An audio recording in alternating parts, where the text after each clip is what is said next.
Okay,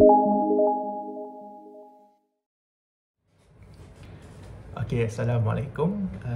Nama saya Al-Mulzam Shah Arif bin Abdullah.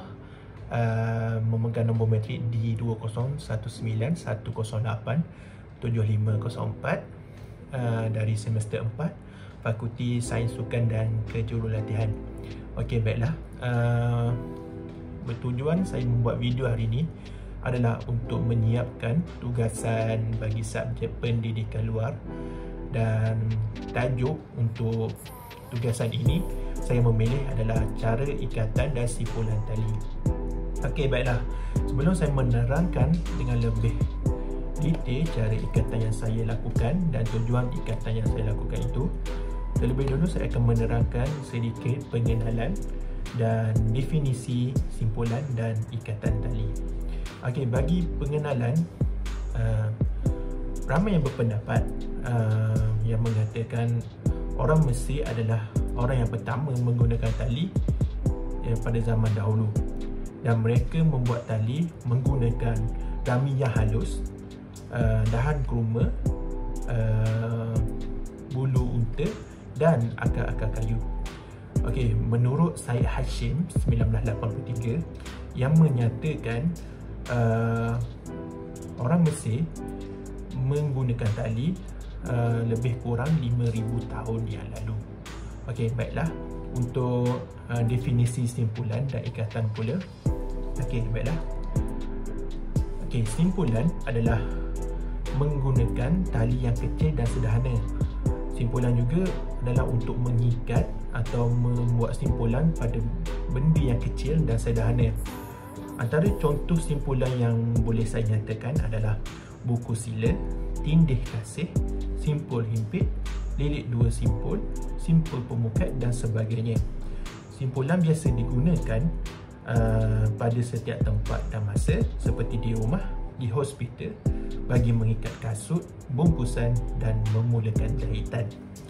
Bagi ikatan pula adalah mengikat sesuatu yang lebih besar, seperti kayu, buluh, tiang dan papan untuk membina jambatan, tiang bendera, menara dan sebagainya. Kebiasaannya dalam kegiatan dalam kegiatan pengakap dan panduan beberapa ikatan yang sentiasa digunakan adalah ikat seraya, ikat serong, ikat silang gunting dan lilit balap. Okey, baiklah. Itu saja untuk definisi dan pengenalan tali dan cara definisi simpulan dan ikatan. Okay, seterusnya saya akan lakukan sedikit demo ikatan dan tujuan ikatan tersebut bagi menunjukkan atau bagi untuk anda melihat cara yang mungkin lebih mudah untuk anda melihat cara ikatan itu dilakukan. Akan cara, mari kita saksikan video yang saya rakam. Okay, baiklah. Let's go.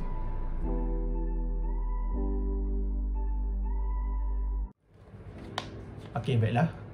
Seperti video di atas adalah cara ikatan pangkal. Okey, fungsi, anda nak tahu apa fungsi ikatan pangkal ini adalah ialah fungsi ikatan pangkal ini mengikat tali pada kayu atau tiang.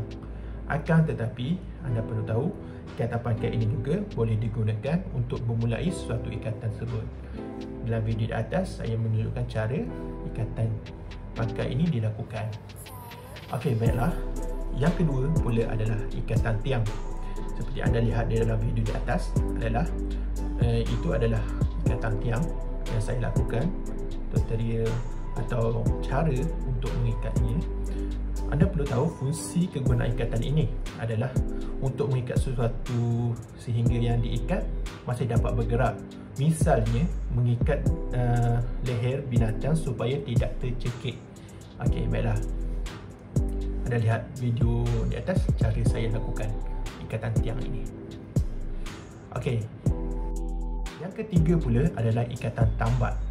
Tambat ini untuk pengetahuan anda, fungsi kegunaannya adalah ikatan untuk menambat tali pada suatu kayu, tiang atau kayu dengan erat. Akan tetapi mudah untuk dilepaskan kembali bagi akan tetapi mudah untuk dilepaskan kembali selepas ikatan ini dilakukan. Okey, baiklah, seperti di atas cara ikatan yang saya lakukan. Yang keempat pula adalah ikatan tarik. Ikatan tarik ini biasa digunakan untuk menambat tali pengikat binatang pada sesuatu tiang, kemudian mudah untuk membukanya kembali.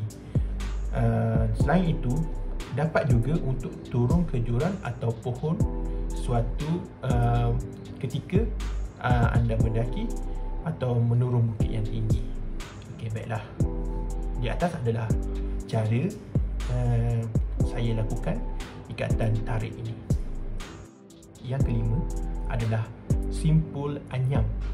Okey, simpul anyam ini seperti video di atas, yang cara yang saya lakukan ini adalah fungsi ikatan atau simpulan tali ini untuk menyambung antara dua utas tali yang tidak sama besarnya dan dalam keadaan yang kering. Okey, baiklah, seperti video di atas. Untuk yang keenam pula saya akan terang kepada anda adalah simpul anyam berganda. Okey, bagi simpul anyam berganda ini seperti video di atas, fungsi ikatan ini sama seperti simpul anyam yang pertama tadi. Yang pertama tadi saya terangkan tadi, tapi ini simpulan anyam berganda. Fungsi ikatan ini adalah untuk menyambung dua utas tali yang tidak sama besarnya dan dalam keadaan yang basah. Sebelumnya tadi adalah di dalam keadaan yang kering, seperti video di atas saya tunjukkan.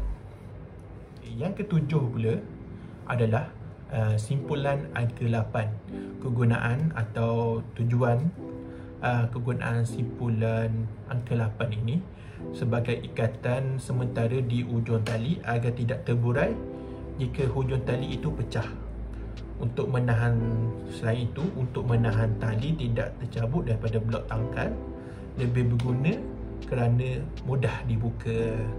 Seperti video di atas, saya lakukan cara ikatan 8, simpulan angka 8.